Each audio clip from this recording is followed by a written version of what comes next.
Boa noite. Meus irmãos,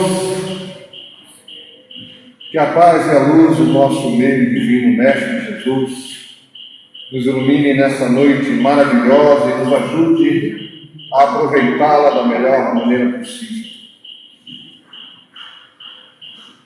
Nós estudávamos o tema e nós imaginávamos a melhor maneira de nós trazermos o assunto. E pensamos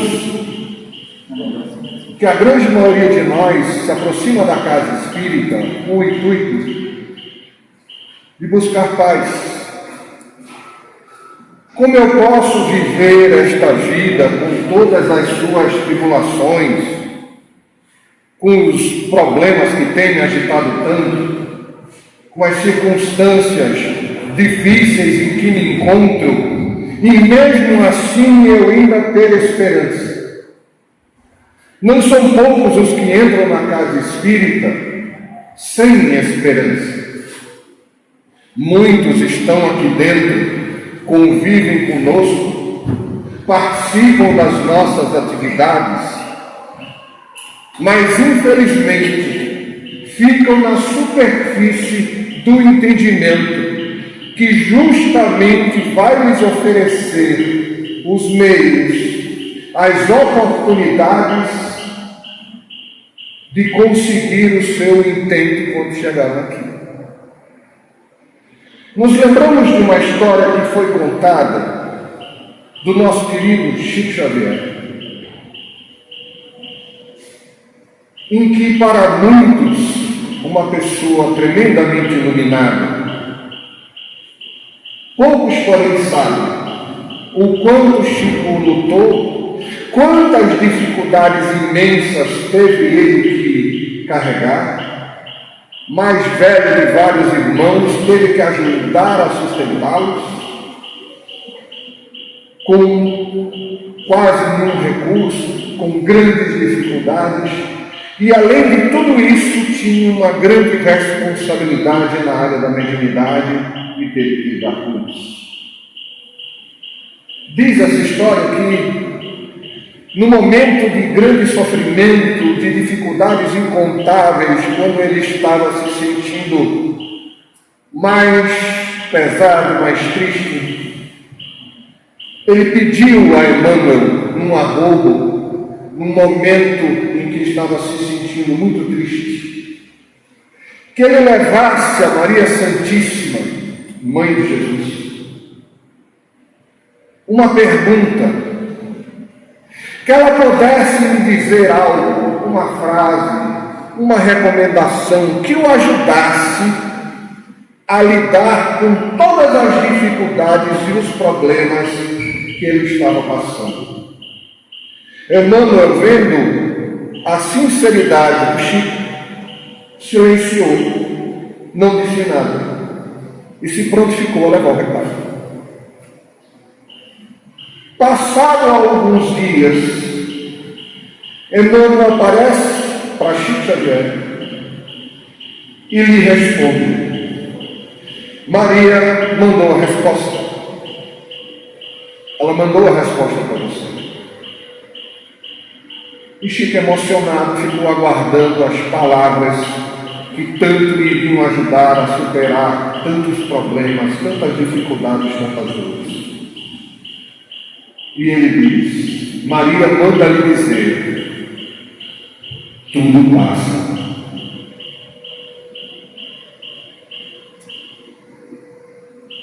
Como assim tudo passa? Essa é a essência do tema da noite de hoje. Tudo passa. Porque, na verdade, o momento em que nós estamos, nesse exato instante, vivendo, no corpo físico, é passageiro. É momentâneo. As dores, a alegria, a felicidade, a tristeza, aquela dor aguda, o peso, a angústia, o desespero, passa. A felicidade, o momento de triunfo, tudo passa.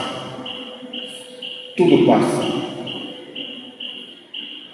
Quando nós nos aproximamos do Espiritismo, é necessário a gente colocar na mente que nós estamos nos aproximando de uma doutrina que traz na sua essência o ensinamento dos Espíritos.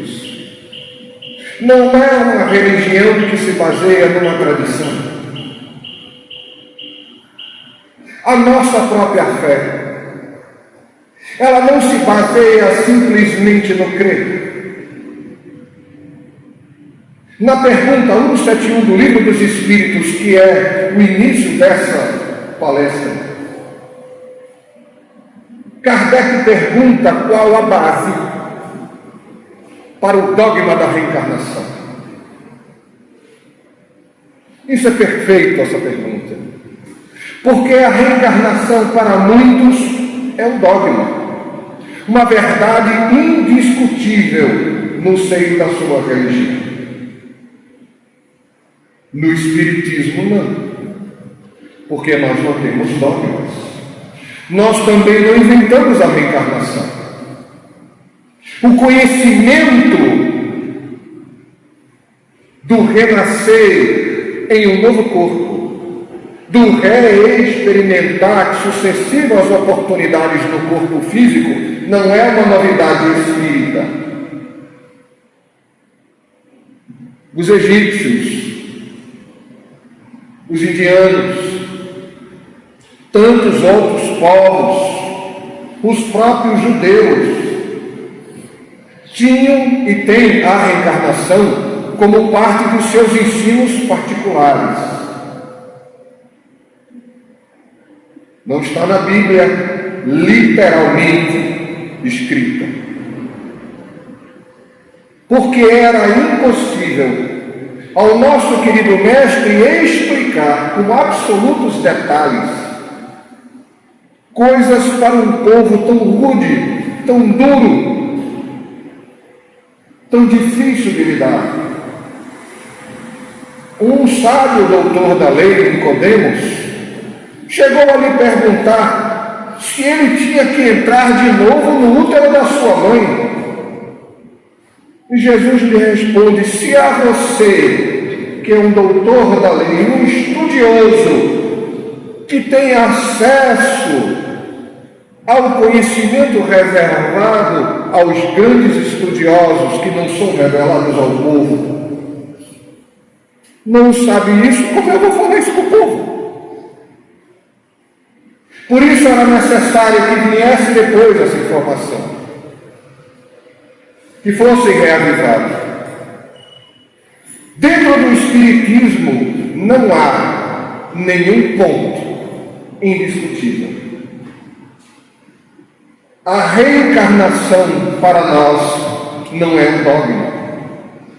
Kardec perguntava sobre o dogma da reencarnação, não sobre a visão espírita. Porque na visão espírita nós não temos obrigação de crer. Nós precisamos compreender, tomar conhecimento. Uma vez que eu tenho a possibilidade de discutir, discordar, debater, eu vou conseguir chegar num determinado momento em que eu formarei minha opinião a respeito. E eu sigo essa visão. A visão espírita se baseia principalmente nesta oportunidade de esclarecer. Ela não se amarra a nenhum conceito ancestral, porque ela nasceu do pensamento científico-filosófico.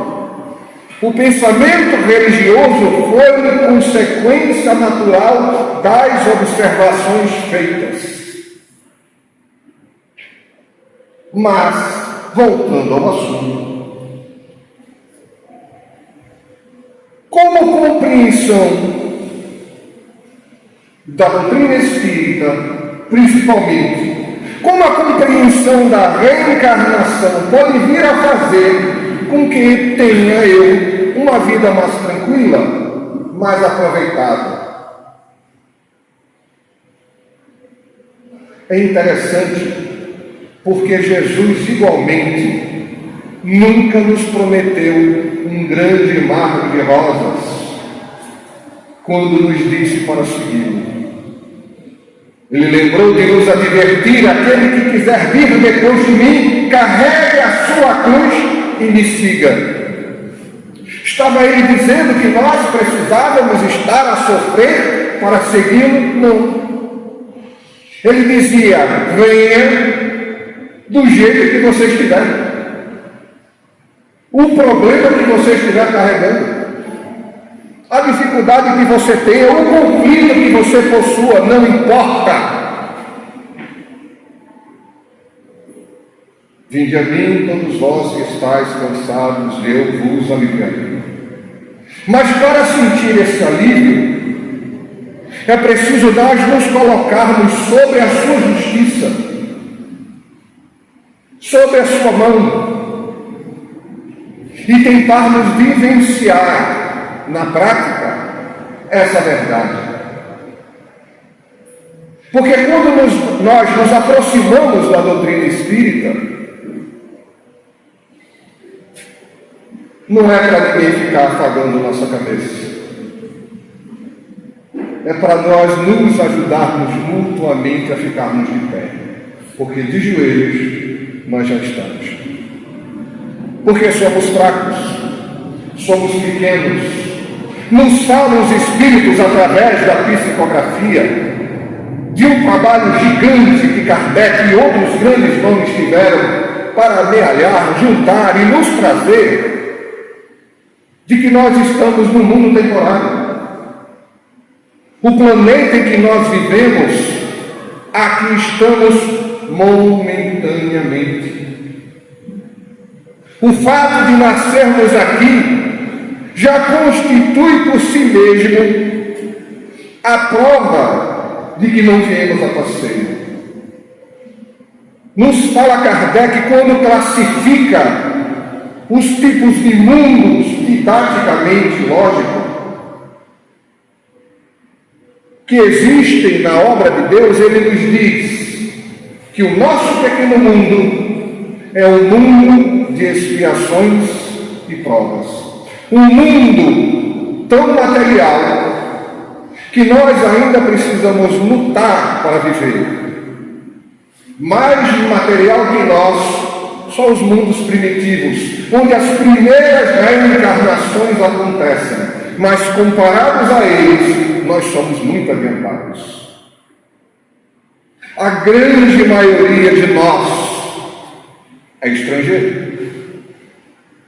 Se não a totalidade, nós somos espíritos que viemos de distante, de outros orbes, para reexperimentar no planeta Terra a aprendizagem que nós precisamos. É por isso que a reencarnação para nós é uma luz, porque ela nos diz que não é o fim, nem tampouco o começo. Nós estamos a caminho, nós estamos em progresso, nós estamos nos desenvolvendo. Mas então por que é tão difícil aceitar isso? Primeiro, porque para que possamos aproveitar ao máximo a vida física, eu preciso de toda a minha atenção aqui. É preciso que nós lidemos com todas as dificuldades da realidade física. E isso cria em nós uma ilusão de que ela é única. Mas não há nada mais negativo e triste do que a vida única. Porque para muitos de nós não há uma segunda chance. Como recomeçar? Como recuperar-se de erros clamorosos? Como voltar atrás e conceder o perdão a quem já partiu? Como devolver a vida a alguém que se tirou? Como olhar para nós mesmos e não dizer, porque eu fui escolhido para ter um câncer e meu irmão não? Porque desde o ventre de minha mãe nasci sem os olhos, sem o direito de enxergar, de saber o que era cor. E nos diziam, é pela vontade de Deus. Que Deus é esse que escolhe uma pessoa em vez da outra? Que concede a alguém todas as facilidades que ele precisar, dinheiro, saúde, oportunidades da vida, e a outra faz nascer numa terra infértil, desolada, sem conhecimento, sem acesso à educação, sem acesso à saúde. Onde essa disparidade? Onde se dizer que aí a justiça? Aí nós compreendemos porque os nossos irmãos com visão materialista enchem-se de desejo de vingança contra aqueles que têm uma condição melhor do que a deles. Porque se veem colocados de lado, esquecidos pela humanidade. E é nossa responsabilidade diminuir o sofrimento do nosso próximo. Porque a pobreza pode ser natural, mas a miséria não. A fome só existe porque existe de nossa parte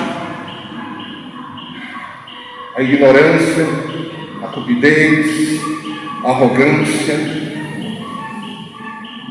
Porque é muito mais fácil a gente olhar e ver na televisão as crianças que estão passando fome lá na África, do que se levantar, abrir o portão e ver quem está catando lixo na sua porta. Porque se você for lá fora, você vai ver. Hoje eu saí da minha casa. No momento que eu estava entrando no carro, quando o carro saiu, que eu olhei, tinha uma mãe e duas crianças catando lixo na porta. E eu não soube nem o que falar. Porque ela estava ensinando os filhos a sobreviver, a catar latinha. Ela estava no papel de mãe, mostrando que a vida é dura e que você tem que correr atrás do próprio sustento. E não há vergonha em ser humilde, não há vergonha em ser pobre, há vergonha em se deixar se derrotar. A vergonha em ignorar o sofrimento alheio. E justamente a reencarnação vem nos mostrar que tudo tem uma razão de ser, mas dessa vez baseada no sentido mais lógico de que nós somos responsáveis por aquilo que fizermos. Eu sou responsável por minhas atitudes. Se eu mentir, se eu roubar, se eu trair, como eu estarei? Eu vou passar a eternidade no local de sofrimento? Não. Porque nós todos temos oportunidade de renovação. Mas, se nós não temos a dor eterna e o sofrimento, temos a responsabilidade dos nossos atos. Por isso, que espírita não pode se sentir culpado. Culpado não. Porque o sentimento de culpa congela. O sentimento de culpa nos impede de aceitar que nós somos perfectíveis. Porque quem, em seu santo juízo, pode dizer que não possui defeitos? Que não tem dificuldades? Vamos para a Bíblia. Saulo, doutor da lei, cidadão romano, falava vários idiomas, falava latim, falava sua terra pátria, sua língua pátria. Era um dos candidatos a sumo sacerdote, possivelmente. Ele chegaria lá. pelo seu desejo de proteger a lei de Deus, ele se converteu em carrasco e matou inúmeras pessoas em nome de Deus. Ele perseguiu os cristãos. Até que, diante daquele fatídico dia na estrada de Damasco, quando fica cego, diante da luz,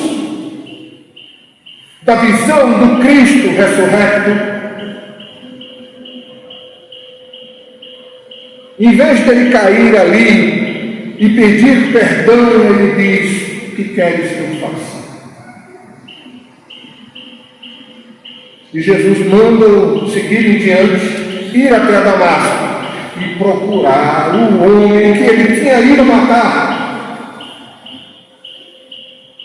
Ele foi procurar o homem que ele tinha ido matar. E o mais incrível é que Jesus aparece a este homem e pede que vá lá e restitua a visão ao seu possível carrasco. É muita fé, é muita confiança. Porque eu estou devolvendo a voz a quem pode simplesmente pegar de uma espada e me matar, e ninguém vai dar importância. E a partir desse dia, a vida de Paulo foi uma maravilha. Ele andava de biga, coberto de ouro e joias.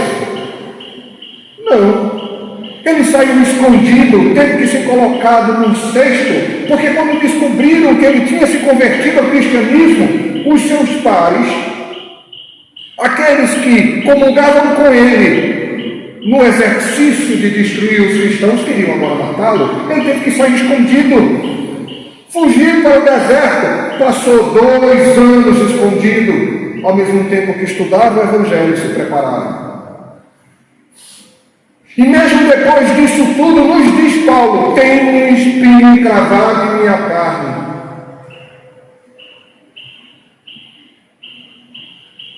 Judas, o Iscariotes, não o Tadeu, tinha 2, o Iscariotes, a preocupação dele era com o domínio material, era Jesus ser reconhecido.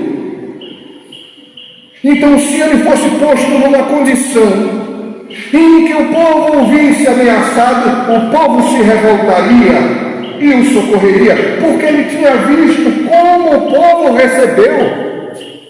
O povo deitava palmas, folhas de palmeira na frente dele para que ele passasse, ovacionava Jesus quando ele entrou na cidade. É lógico que o povo se levantaria para defendê-lo. Jesus já o tinha advertido. Quando ele pediu para tomar conta dos parcos recursos que eles possuíam e amarrou a corda do seu cinto, o saquinho do dinheiro de todos os discípulos, Jesus disse: cuidado para não te envergares com o peso da bolsa. Ele não entendeu. Ele vendeu Jesus. E por que ele se matou? Porque o objetivo dele era que Jesus fosse o Salvador material. Essa não era a sua missão. Ele não compreendeu. Pedro, que dizia amar a Jesus de todo o seu coração, negou Jesus 3 vezes. Tirando João, todos fugiram, todos desapareceram, estavam com medo de ter o mesmo destino, de morrer da mesma maneira. João era um menino, entre 14 e 15 anos, ninguém ligou para ele. Mas os outros eram homens, podiam ser filósofos. E o Espiritismo também nos promete, não nos promete nenhum mar de rosas. Nos adverte que durante essa encarnação física, as dores e dificuldades que nós suportamos estão diretamente ligadas à nossa necessidade de crescimento. Se eu sofro, não é por causa das circunstâncias, é por causa da minha resistência em me tornar uma pessoa melhor. É a minha dificuldade em ver na situação difícil a oportunidade de renovação. Nós muitas vezes começamos o nosso dia rancorosos por termos que ir trabalhar, triste porque temos um veículo que nos leva ao trabalho. Experimenta ir a pé um dia, sem andar de ônibus. Vai ser mais difícil. É melhor estar desempregado e não ter como se sustentar aos seus. Então, por que quando conseguimos emprego, nós começamos a odiar tudo que fazemos? Quando não começamos a odiar tudo no nosso dia a dia? É a cor do cabelo? É a cor dos olhos? Se eu estou magro demais, se eu estou gordo demais, se eu estou envelhecendo? Tudo é motivo de angústia. Mas isto porque nós estamos pensando no agora, sonhando com uma situação magnífica. Aí vocês vão dizer, bom, basicamente você está dizendo que é impossível ser feliz. De forma alguma. Nós temos que aprender a ser. Conto a história que um senhor dirigia o seu carro de luxo, caríssimo, e no momento cruzou uma pessoa na frente do carro, ele teve que frear. Isso numa pista muito movimentada.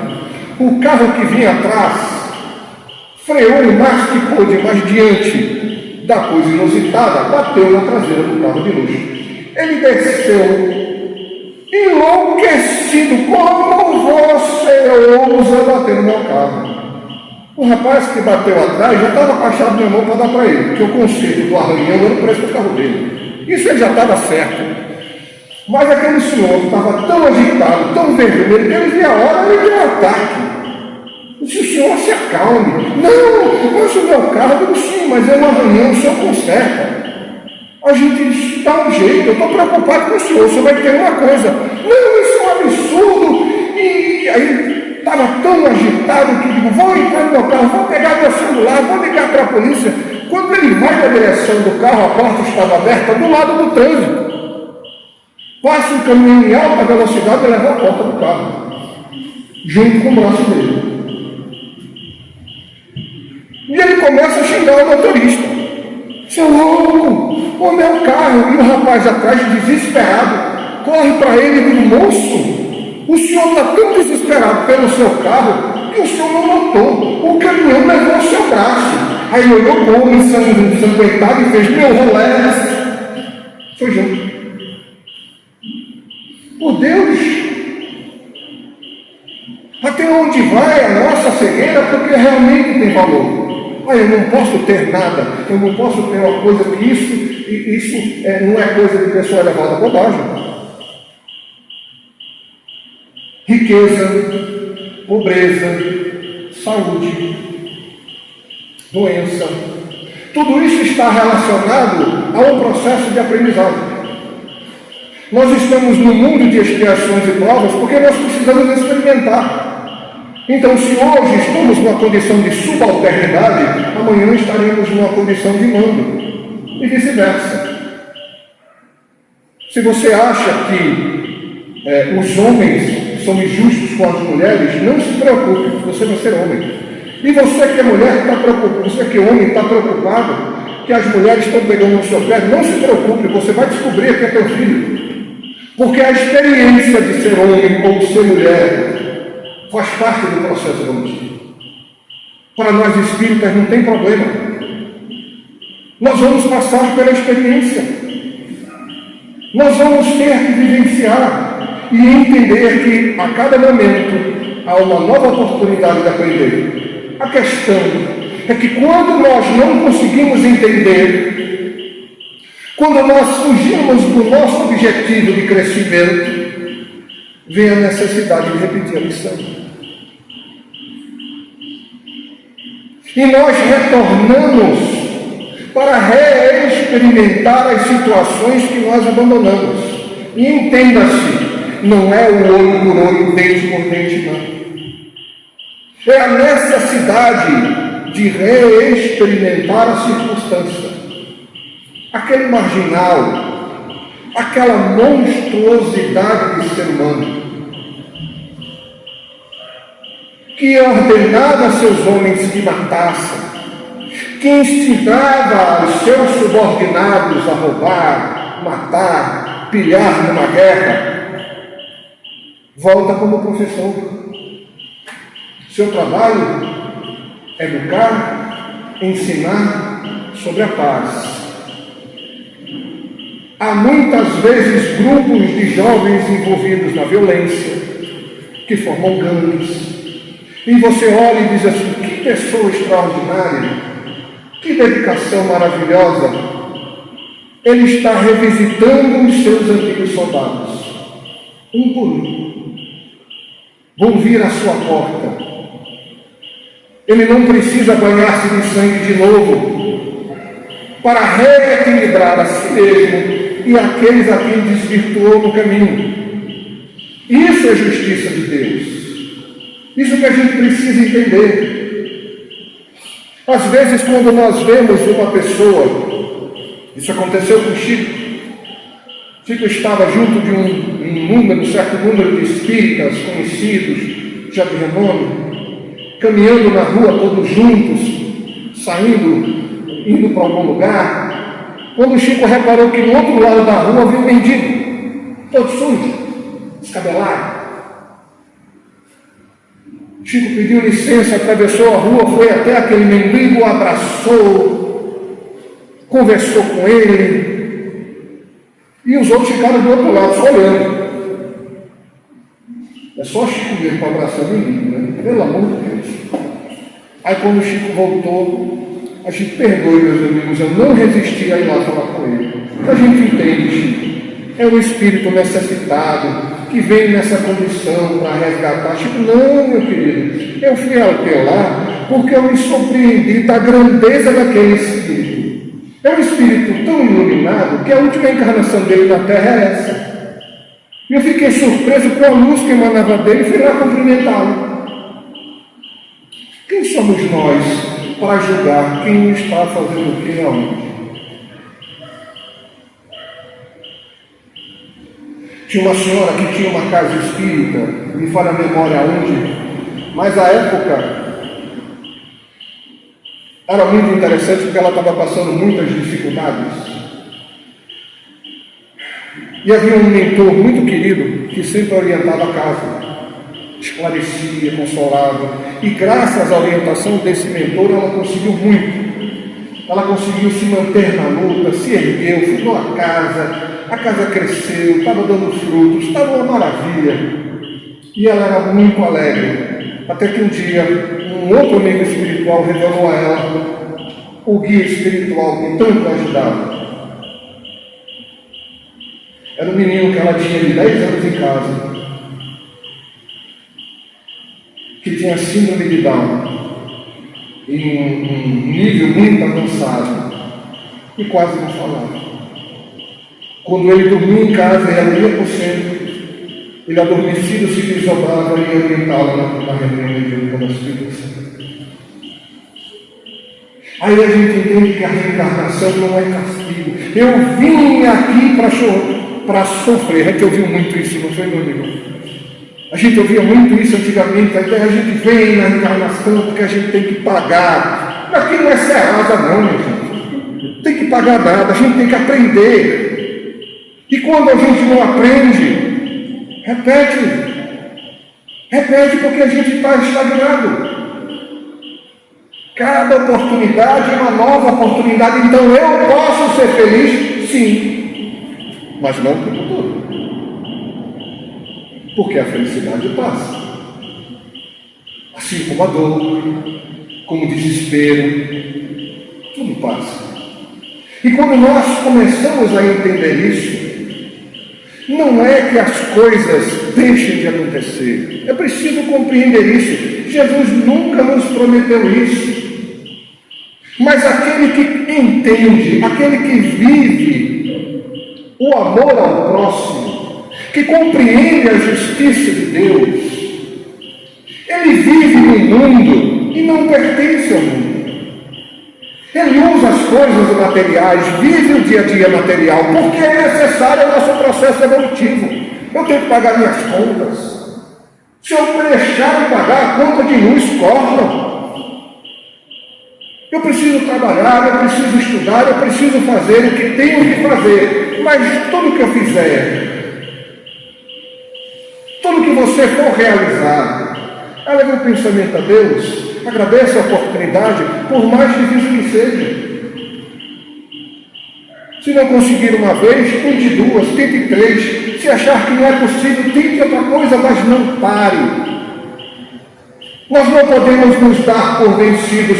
Nós somos eternos. Isso é o mais difícil. É o mais doloroso. É que nós somos eternos, mas o corpo físico não é. Ele se desgasta, muitas vezes por nossa irresponsabilidade. Poderíamos viver mais e melhor, mas cuidamos mal de nós mesmos. Mas acontece. É fácil chegar para alguém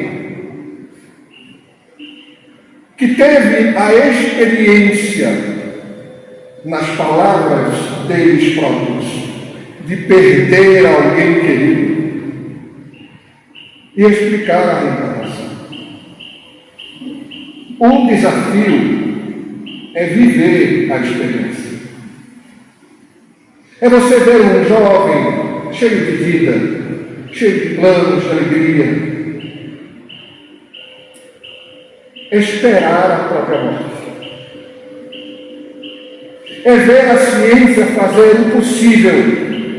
É ver os médicos chorarem, sem saber mais o que oferecer à mãe. E ela saber que ele vai morrer. E o trazer de volta para casa, porque não havia mais o que fazer. E ver ele se recuperar, ganhar força, engordar, ficar cheio de vida, de alegria, conviver com a família. O que era esperado durar uma semana, 10 dias, foi-se um mês. Um mês que até os médicos começaram a tentar ver se era possível fazer alguma coisa, mas ela sabia, no fundo, que não. Aquilo era um presente. Aquilo era o reconhecimento de todo o amor, de toda a coragem que ela estava tendo por amor a ele. Porque aqueles momentos que ele estava tendo, que ele podia entender, saber do que era o plano espiritual, a realidade do mundo espiritual, debater sobre isso, ter dúvidas, dialogar com a família, aproveitar aqueles momentos. E quando ele foi rápido, silenciosamente, surpreendentemente rápido. E todo mundo chorou. A espírita não chora. Chora sim. Só sabe o tamanho da dor quem está vivendo. Por isso, nenhum de nós pode dizer que sua dor é pequena, não importa qual ela seja. Pode ser que sua dor seja que você acha que ninguém ama você. Pode ser que sua dor seja que você não ama ninguém. Pode ser que sua dor seja porque você se olha no espelho e não se reconhece.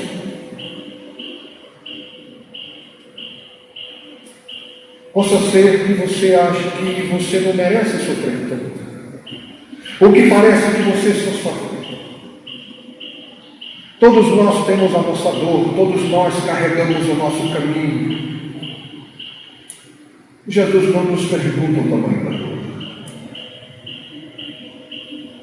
mas a certeza de que não acaba, de que haverão outras oportunidades, que nós vamos nos reencontrar, que nós vamos continuar porque nós nos amamos. E vamos nos ver de novo, é um lenitivo imenso, mas não faz que doa menos a ausência física. Porque estamos acostumados, estamos reencarnados, sentimos a ausência, sentimos a falta.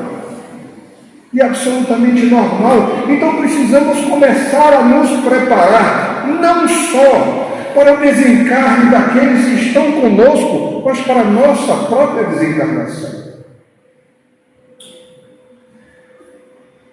Às vezes uma amiga se aproxima e diz: Chico, estão comemorando hoje, que maravilha. Eu digo: o que, minha irmã? Minha mãe fez 90 anos, meu pai tem 92, os dois estão lúcidos, se amam, é uma maravilha, foi uma festa maravilhosa, parabéns, já se preparou para o desencarne dos dois? Ela olhou para mim como se eu fosse matá-la. Porque 92 anos eles já estão, a passagem já está comprada, carimbada, só volta a botar a data. Porque no máximo a gente estoura uns 100, né? E mesmo assim a gente não sabe se vai antes deles. Mas você já se preparou porque a ausência física dói. Você se acorda dizendo assim: olha, eu tenho que acordar porque agora eu vou na casa dele, eu vou preparar um café, eu vou fazer uma coisa, eu vou levar ele no médico. Aí você para, eu não preciso mais fazer isso. Aí dá um vazio enorme, que somente quando a gente preenche pelo amor ao próximo, faz valer a pena, faz a gente entender. Então a questão toda da reencarnação é que só dá para construir essa fé quando nós trazemos a nossa realidade e colocamos diante de nós. A gente tem que olhar para a própria vida. Você tem que olhar para a sua dor, você tem que olhar para você mesmo. E você tem que entender que você é quem você é, seus defeitos, suas virtudes, suas alegrias. Mas eu não lembro do que eu fui no passado. Como eu posso bem sofrer por uma coisa que eu não fiz? É só a gente pensar nos nossos amigos psicólogos que nos tratam dos nossos traumas de infância, que a gente não lembra, mesmo assim eles nos acompanham. Às vezes a gente tem que fazer um enorme esforço, às vezes a gente precisa ir até para o hipnotismo para descobrir um trauma de infância desse. E foi justamente fazendo esse trabalho, procurando via hipnose, um momento em que o trauma aconteceu, que os psicólogos descobriram uma coisa interessantíssima. Eles queriam que a pessoa fosse até o ventre da mãe.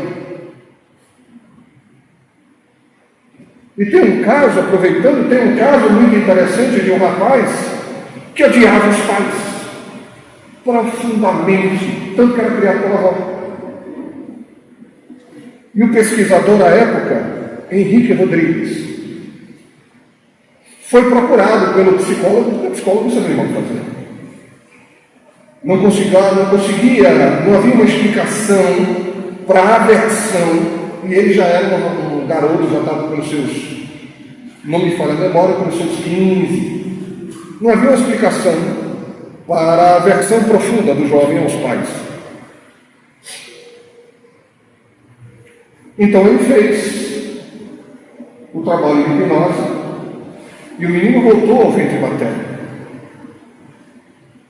Porque mesmo não estando ainda fora do corpo, aliás, não estando ainda o seu corpo fora do ventre materno, o espírito está presente, está ligado ao corpo. Pai e mãe eram da área de saúde, ele médico conhecido, ela sua enfermeira, e os dois tiveram um caso amoroso numa época em que não era permitido um relacionamento desse tipo. Só que ela engravidaram. E ele, desejoso de não atrapalhar a sua vida nem a dela, planejou um aborto, combinou com ela, combinou com colegas, e quando os dois estavam no carro, dirigindo-se para o local onde ela faria o aborto, a criança clamava por piedade e queria nascer. Mas ele não podia ser ouvido ali. Só que no caminho ele sofreu um acidente de trânsito. Foram socorridos. E para a sorte da criança, azar deles, o socorro foi no hospital que os dois trabalhavam. Primeiros socorros, cirurgia, exame de sangue. A mulher estava grávida. Quando ela acordou, recebeu logo as boas notícias. Não havia mais o que fazer. Casaram-se. Só que ele não esqueceu.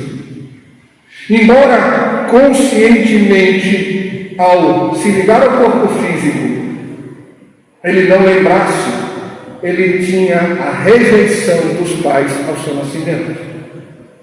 A partir daí, isso não foi dito ainda. Começou-se a fazer um trabalho para ajudá-lo a aceitar os pais. Mas voltando à pesquisa, nessa oportunidade de tentar chegar nesse caso, nessa oportunidade, passou-se direto e descobriu-se que o trauma que causava todo o problema que aquela pessoa estava vivendo estava 3 reencarnações antes. Disse como? Eu estou falando com a mulher, daqui a pouco ela fala como um homem e começa a dizer e a falar numa língua que ela não conhece. Como é isso? Os médicos começaram a estudar e descobriram uma coisa interessante: a reencarnação. E muitos são os pesquisadores, a ciência cada dia traz mais informações. Um dos maiores psicólogos americanos fez essa pesquisa durante mais de 20 anos. Está devidamente documentada, é um artigo científico, 20 casos sucessivos de reencarnação. Ian Stevenson, procura esse nome.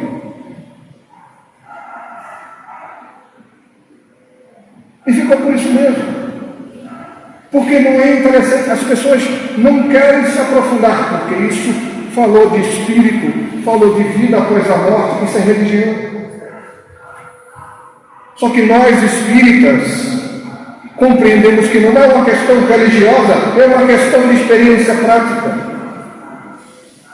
As pessoas que estão à nossa volta são as pessoas que nós precisamos aprender a conviver. Por isso que a nossa família, às vezes, vive, como a gente diz aqui no Nordeste, num grande quebra-pau, numa grande confusão.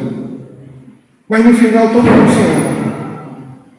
Mas a gente não passa 10 dias sem ter uma briga, sem discordar, sem ter opiniões diferentes.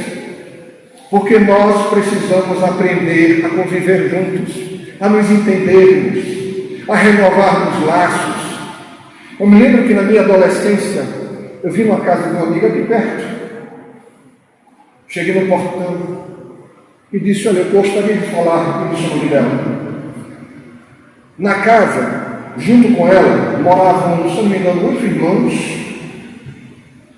mas o pai, a mãe, o tio, era uma família grande, uma casa grande, antiga. Eu tenho umas 15 pessoas dentro da casa. Aí ele parou, olhou para mim e fez: eu não falo com ela, mas eu vou falar com meu irmão tal, que fala com fulano, que fala com cicrano, que fala com ela. Aí eu fiquei sem entender aquele mapa. Eu disse: peraí, por que você não fala direto com a pessoa que fala com ela? Não, porque eu não falo com ela também não. E fulano não fala com ele, então eu tenho que falar que ele fale para ele, para falar. Você tinha que ter um diagrama para falar com alguém da casa. E todo mundo morava no mesmo teto. Todo mundo juntinho, aplicando, arrancando as arestas, para ver se a gente aprende. A reencarnação para nós espíritas, não é o remédio para todos os problemas, é a explicação que nos ajuda a entender as possibilidades do que nós temos que fazer. Então, minhas dores e dificuldades, elas têm o tamanho que eu lhes der. Se eu tiver a compreensão que aquilo pode ser convertido numa oportunidade de crescimento, na chance de renovação, na compreensão que aquela pessoa que agora me ofende, me magoa, me maltrata, que ela não tem condições de entender que está fazendo errado ou não quer entender, é problema dela. Porque eu vou me desequilibrar pelo desequilíbrio do outro. Porque eu vou guardar uma mágoa, que é um peso que eu vou ter que arrastar comigo por causa do erro de outra pessoa, o erro é dele, não meu. Eu preciso trabalhar a mim mesmo, porque se eu sei que a morte é só um fenômeno biológico, ela vai se encerrar no momento do corpo físico, mas eu vou continuar vivo também. E quando ele estiver fora do corpo físico, se ele já tiver a consciência desperta, ele vai ser auxiliado a entender e vai botar a mão na cabeça e ver que perdeu a grande oportunidade de reformar-se, de agir diferente. Mas se não foi possível dessa vez, de minha parte, foi. Do meu lado, eu não tenho mais nada a conversar com ele, a discutir, a renovar. Eu fiz o meu trabalho, eu trabalhei a mim mesmo. A gente precisa parar de esperar que o outro seja melhor, que o outro seja bom, que o outro se renove, que o outro seja uma pessoa melhor. Sejamos nós essa pessoa. Quantas mães, perdi a conta, quantas mães já conversei em que o seu grande sofrimento era que os filhos dela não viviam como ela achava que eles deviam viver. Entende? Coração de mãe é assim. Ele ama e abraça e se preocupa. É normal. Mas sofrer por isso, não. Porque nós podemos amar sem sofrer. Desde que nós entendemos que aquela pessoa vai sair daquela situação. Já nos dizia também o nosso querido Chico que a prece de uma mãe arromba as portas do céu. É verdade. Aqueles que orejam no exercício da mediunidade, seja como médiuns, seja como trabalhadores das reuniões mediúnicas, de uma forma ou de outra, estão acostumados a ver os casos mais singulares, a ver as situações mais dolorosas que nasceram do orgulho, da vaidade, da ignorância, da maldade. E não são poucas as vezes que nessas reuniões, que na verdade são grandes laboratórios, é como se nós estivéssemos num hospital ou escola, onde ao mesmo tempo estamos socorrendo o paciente, estamos todos aprendendo. E o grande médico ali é Jesus. Estamos todos aprendendo com ele. Porque cada história, cada partícula daquela que nos fala do sofrimento de uma reencarnação e do quanto tempo foi perdido. Porque mesmo depois da morte do corpo físico, continuou ele preso ao que aconteceu. Ao ódio, ao rancor, ao orgulho, degladiando-se, seja no campo espiritual, seja no campo físico, através dos processos obsessivos, com aquele que se lhe constitui na sua mente seu inimigo. E não poucas vezes, acredite, não são poucas as vezes, que através da misericórdia divina, nós vemos uma mãe, um pai, há 1 século, 2 séculos, acompanhando passo a passo aquele indivíduo que permanece cego e surdo a qualquer sentimento de renovação, vir e lhe estender as mãos amigas, lhe estender o colo de mãe, fazê-lo lembrar do aconchego, do amor verdadeiro, para que aí então ele comece a pensar em recomeçar, que ele entenda que a dor que ele está sentindo vai passar, que o ódio, que o rancor são substituídos facilmente pelo amor, pela bondade e pela justiça divina, desde que nós façamos por onde. Tudo passa, nos ensinou Maria. A nossa dor, a nossa dificuldade, não baixemos a cabeça. Agradeçamos a Deus a oportunidade de estarmos reencarnados nesse corpo físico, nessa oportunidade, nesse dia, nessa época, com todas as dificuldades que nós estejamos tendo, e podemos dizer, com a boca cheia, com o coração cheio, graças a Deus, porque eu estou aqui de novo, eu estou tentando, vou fazer o meu melhor, vou me dedicar da melhor maneira que eu puder, não tenho que ser perfeito, sou perfectível, eu posso melhorar. Se eu errar hoje, amanhã eu conserto. O que eu não conseguir no dia, eu faço no dia seguinte. Mais difícil do que ser bom é persistir no bem. Porque nós podemos dar um pão com a mão e um tapa com a outra. Mas persistir até que se conheça, se entenda e se renove, é trabalho para muitas reencarnações. Que a paz e a luz do nosso bem divino Mestre Jesus nos ajude a entender isso e a estudar mais o Espiritismo para compreender mais a nossa vida. Muita paz a todos. Obrigado.